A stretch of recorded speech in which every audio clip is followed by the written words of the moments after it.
Bom, o filme Herege, ele é um terror ali que o próprio nome já dá a sugestão de que o cara é um herege, né? O herege é aquele que não acredita nas religiões e coisa e tal. E o filme, ele é interpretado ali pelo Hugh Grant, que faz aqui um vilão, que olha, eu vou falar uma coisa, hein? Parabéns, Hugh Grant. Não tava esperando muito menos de você. Gostei da atuação. Essa moça aqui, a Sophie Thatcher, que é uma atriz muito em ascensão também, acho que vai ser uma das grandes atrizes que tem no mundo por aí, e o filme foi interpretado também pela Chloe East, né? São 3 atores que carregam o filme. Tem também o Topher Grace aqui, que aparece em 1 minuto. Então, os 3, o Hugh Grant e as duas, a Sophie e a Chloe, elas carregam o filme totalmente nas costas e fazem aquele filme mais ou menos assim, de um cenário tipo Rua Cloverfield 10, um filme que ele se passa em lugar nenhum, numa casinha, é todo o cenário do filme. O filme é um terror muito interessante no primeiro momento, que no decorrer dele o filme vai se perdendo. Bom, vamos então falar sobre essa sinopse do filme aí, e aí depois eu entro nos pormenores do filme. Portanto, sejam todos muito bem-vindos aqui no Cinema com Juba, um prazerzaço ter você por aqui. Você que olha nos meus olhos agora, já chega nesse likeão aí, vamos lá no likeão?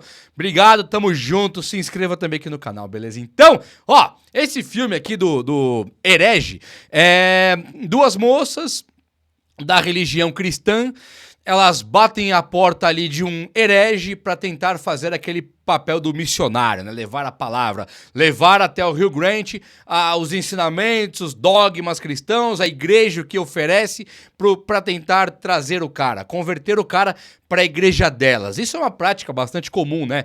Que acontece nas igrejas. Conheço alguns missionários até que fazem esse tipo de obra, eles chamam de obra. E aí o Hugh Grant, ele, num primeiro momento, as moças batem a porta dele porque ele tinha feito já a consulta com elas, a consulta com a casa, com a igreja, e fala, eu gostaria mais de conhecer a igreja de vocês aí. Então as moças, elas vão lá, já com o nome, endereço, procurar o próprio Hugh Grant, e na hora que elas entram na casa do cara, aquele cenário de terror, neve, o tom cinzento, uma chuva pesada, aquela casa sombria, todos os sinais de que o Hugh Grant está mentindo são levados ali no filme nas primeiras cenas já. E aí, quando nós vamos aprofundando no filme, o filme ele tem a pegada daquele conflito de discursos, né? Pra quem não se lembra, aquele filme A Cabana. Eu não queria chegar aqui e falar da Cabana, não vou falar inclusive, mas assim, pra mim, eu sei que vai dar problema, muitos gostaram, pra mim é um dos filmes mais patéticos que eu já vi na minha vida. Discussões tipo assim, ó. Nossa, mas você não sabe que eu não quero mais saber de Deus porque naquele dia meu carro quebrou? Ah, mas não, você precisa saber sim, porque ele quebrou o carro pra você não morrer ali. Sabe o que diz? Não! Para com isso aí, por favor. Para com esses comentáriozinhos vazios. E nesse filme do Herege, é um filme muito mais complexo, de debates muito mais inteligentes. No segundo ato do filme, pra entrar pro terceiro ato, que é onde entra o terror visto, o terror com personagens de terror. A princípio, você tem um suspense, né?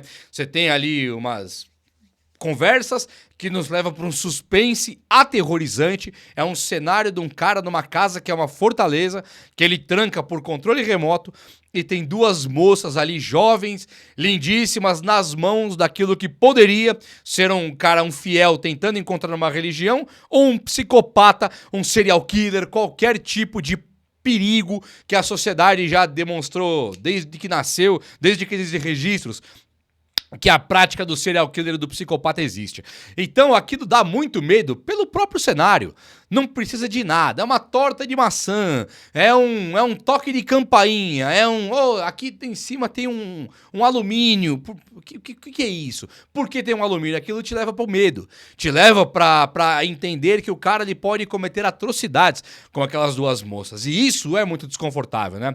Isso aí leva a gente pra um aperto mesmo. Quando entra a parte da religião e o Hugh Grant conflitando a religião, mostrando pra elas que elas não estão ali pra ensinarem nada pra ele, e sim que elas estão ali pra ele ensinar pra elas, aí o filme torna-se um filme muito interessante. Você fala, opa, os discursos já não são mais aqueles baratésimos debates baratésimos da cabana. Ali nós estamos entrando numa coisa profunda. O Hugh Grant, ele coloca que pouco se cria, muito se copia. Ele faz aquele paralelo das músicas, né? A música que você tá ouvindo agora, fulano gravou em tal ano, e aí ele processou a banda atual que regravou e copiou muito das partes. A mesma coisa se aplicando para os jogos de tabuleiro como Monopoly ou Banco Imobiliário, aqui no Brasil. E aí ele leva também que a religião tá para esse mesmo lado. Então que tem Jesus Cristo, ele foi um profeta, milagreiro, e que morreu e ressuscitou e coisa e tal.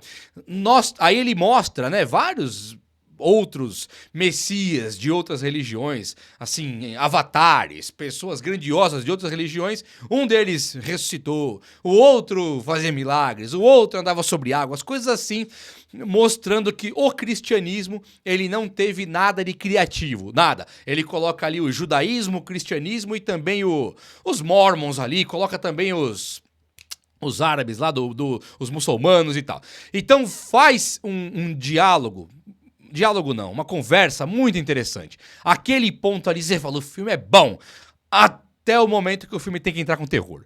Na hora que o filme tem que colocar um terror pra gente, aí o filme ele se perde. Ali o filme ele começa a desandar, né? Cenas assim, muito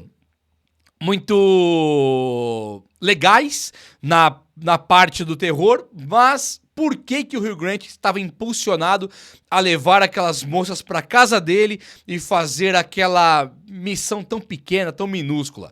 Era para ter as meninas em cárcere dele lá? Poderia ser, né? Você já viu o filme, né? Obviamente. Então, assim, ele tinha aquelas outras moças que ele guardava ali, com aquela missão dele próprio de mostrar que ele era igual a religião qualquer. Ele era o cara que deixava elas em sofrimento, muito sofrimento mesmo, para que elas fossem controladas e manipuladas por ele. Ele dá esse paralelo, né? Que a religião te controla e te manipula. Então o que ele fazia? Ele deixava moças na casa dele, vivendo de maneira assim desumana mesmo, né? Ele dava o frio proposital, aquele momento que ele corta o dedo de uma cena assim absolutamente sádica, sem nenhum propósito. É o terror que entra, que faz o filme se perder. Na hora que ele tenta mostrar aquele milagre da moça que ressuscita, que ele tá ali pra mostrar a única religião de verdade, a única religião que realmente importa e que serve, ele não traz nada. Ele leva um teatrinho, né, um show de mágica, como a personagem da Sister Paxton, né, que é a Chloe East. Ela fala, você não fez nada, você fez uma mágica aqui. Uma moça morreu, a outra entrou por ali para mostrar um teatrinho. Então, o discurso dele, a ideologia dele, o potencial intelectual dele se perde todo quando entra essa questão do milagre. Tudo que ele falou até aquele momento do filme, ele se perde ali. É um filme que ele fica refém de si próprio, é um filme que traz uma grandiosidade na narrativa, até que na hora que não tem narrativa nenhuma. Era só um psicopata numa casa cometendo atrocidades com moças inocentes e ele torna-se um psicopata e não um cara intelectual, não um cara nada. Agora, quando esse filme tem um roteiro escrito, nós temos que interpretar. Peraí, ele tem algumas moças cativas dele lá, estão no cativeiro dele lá. Tá bom, como que essas moças chegaram aqui? Não tem explicação nenhuma. Só que ele é um cara que vive na sociedade e não tem problemas nenhum com a lei, não é suspeito de nada e coisa e tal. Uma casa muito sombria, olhando por dentro, uma casa bem normal, olhando por fora. Agora, quando ele vai até a igreja delas, das duas moças protagonistas, das duas irmãs, e ele consulta a igreja para trazê-las para a armadilha dele, aí o filme se perde. Pensa comigo aí. Você quer ser um cara que quer ter as moças na sua casa, cativas, um psicopata que vai cometer as atrocidades mais bizarras, repugnantes e violentas do mundo. E aí você vai na igreja publicamente conversar com administradores da igreja para trazer as moças até lá. Nada dessa narrativa se sustenta. Nada desse roteiro se sustenta nesse momento que ele conversa com a igreja publicamente e organiza uma visita agendada na casa dele. Ali seria o fim dele mesmo, como foi, né? Como já estava previsto que seria o fim dele, acabou sendo o fim dele. Se ele não tivesse tido nada de errado, se as moças não tivessem conseguido matá-lo, ele certamente seria o principal suspeito de 2 desaparecimentos e qualquer busca e apreensão, a polícia pegaria a casa dele ali e aí tudo seria desmascarado. Então aqui é um ponto erradíssimo do roteiro. Isso aqui é um ponto errado. É coisa que não existiria na inteligência que o filme tenta colocar pra gente. O ponto que eu achei bastante bonito, e aqui eu não estou sendo um cara religioso de maneira alguma, não pense nisso. Não estou entrando em nenhuma religião. O que eu achei o ponto bonito foi no personagem da Chloe lá, da Sister Paxton, que é a loirinha que sobra pro final. Tem a cabelo loiro e de cabelo escuro, né? De cabelo loiro. Ela é muito fanática religiosa, muito boazinha, muito devota. E aí, naquele momento que eles estão os 2 feridos de morte, ela fala, ore por nós. Ele fala, o Hugh Grant, ele fala, ore por nós aqui. E ela fala, eu sei que oração não funciona. Teve experimentos que pega 2 grupos, tipo assim, 2 grupos enfermos, com a mesma enfermidade, doentes com a mesma doença. E aí um grupo recebe muitas orações, o outro nenhuma. As orações do grupo que recebeu, as orações elas são infrutíferas. Elas não funcionaram pra nada. Então ela fala, a oração eu sei que não funciona pra nada, mas ainda assim eu vou orar. E ela começa a fazer uma oração, a amiga levanta da morte ali praticamente e mata o Hugh Grant. Isso foi uma tentativa de salvação da fé. Né? Ela, sabendo que a oração não funciona fisicamente falando, ela traz a oração pro dia a dia dela e essa oração acaba surtindo um efeito e gerando ali um milagre. Essa foi a parte, talvez, a única parte bonita do filme, a única parte que deu pra tentar extrair alguma coisa de mensagem. O personagem do Hugh Grant, sendo esse intelectual, psicopata e burro ao mesmo tempo, é o ponto negativo do filme, e eu diria pra vocês, meus amigos, que é o único ponto que estragou esse filme aí, esse terrorzinho chamado Herege, filme de 2024 que você encontra na Prime, Amazon Prime, é o Prime, né? Tá no Prime Video lá. Beleza? Então, o vídeo de hoje foi esse, eu espero muito que você tenha gostado, e se você gostou, olha aqui pra mim, olhe nos meus olhos agora. Se você gostou, chega nesse likeão aí, e se inscreva aqui no canal pra ficar comigo sempre, e comente aí, fechou? Um abraço, meus amigos, até a próxima, valeu!